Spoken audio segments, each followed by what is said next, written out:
Welcome, welcome. I'm super excited that you're here with me today. My name is Cindy Lish, and I'm an accomplished career coach that helps stay at home moms with the confidence, tools, and skills to successfully get back to the workforce. Yep, that's exactly what I do. So, whether you've been at home for 20 minutes or 20 years, this is the place for you. Now, before we get started, I want you to pop on over and subscribe to my channel so you are the first one to know every single time I have a new video, which is going to be every week on Wednesday. Okay? Are you subscribed? All right, let's get started. Today, we are going to be talking about networking, that big scary word, networking. I'm going to talk to you about two different kinds of networking. One is going to be direct targeted networking, and the other one is going to be something I'm going to call blanketed networking. Okay, let's talk about the blanketed networking first. I'm going to date myself a little bit with this, but I think a number of you are going to remember this reference. Long time ago, like when we were in high school, there was a commercial, a shampoo commercial, that said, if you tell two friends, and then they tell two friends, and so on, and so on, and so on. And the screen filled up with lots of little pictures of people, much like what our Zoom rooms look like today, showing what would happen if you just told two friends about this shampoo, and they told two friends, and they told two friends, and how that happened. And in a sense, very simple sense, but that's what networking is. Networking is talking to people. Networking is connecting to people. Okay. So now what does this mean for you? So it means let people know that you're looking for a job, but not in that greedy, what can you do for me stage, because that's very unattractive. Okay. Not this, I'm looking for a job. Who can give me a job? Who can help me? No, but more like let people know, first off, let people know that you're out there looking for a job. You know, if you're working, and then you were downsized or you lost your job because of the pandemic or the company closed or something happened, then people know, oh, you're looking for another job, and it's more obvious to people.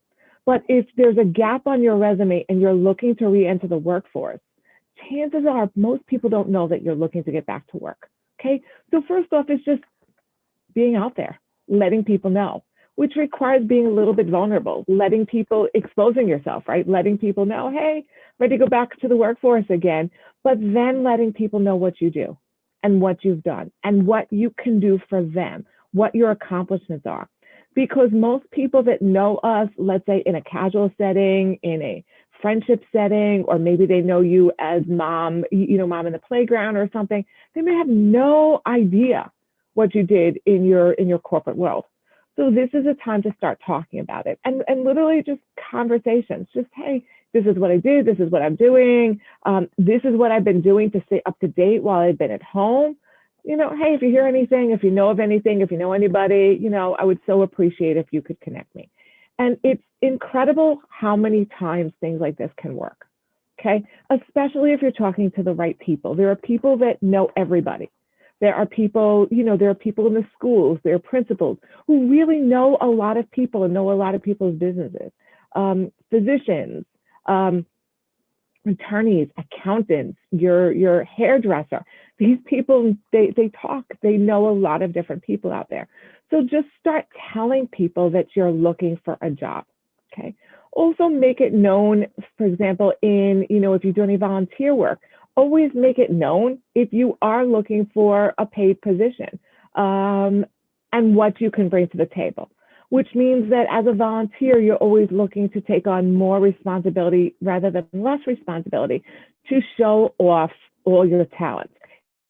Hey, I can do this for you. Hey, I see this is lacking here. Would you like me to do this? I can upgrade your systems here. I can develop this program here. I can do these things here, right? So that they see what you can do for them. Okay, because that's going to give a very good indication of what you would be like as an employee. And so much of working with people, so much of hiring people is the right fit, right? It's much more than just having someone do the job. You want somebody that you're going to get along with. We've all been around people. We've all worked in places where, okay, their work is fantastic, but they're so unfriendly. They're so not nice. They're not the kind of person I want to be around, right? So just make sure that you are always the kind of person that people want to be around.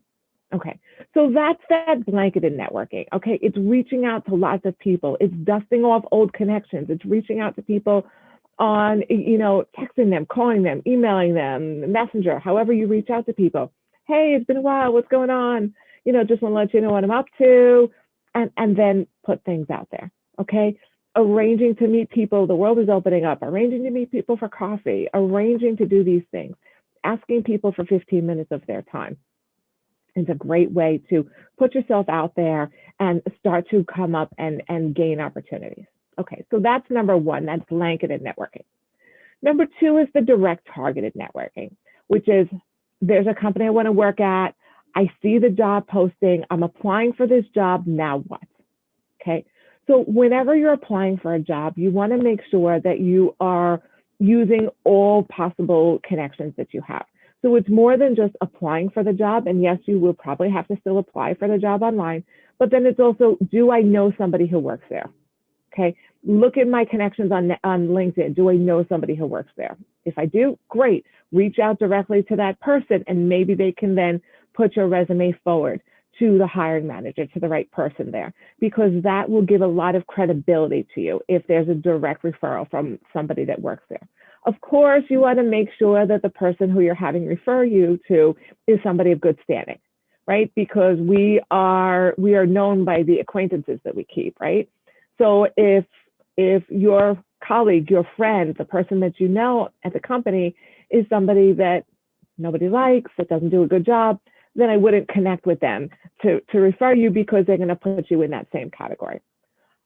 Well, suppose you look and say, okay, I want to apply to a job at XYZ company and I don't know anybody at XYZ company.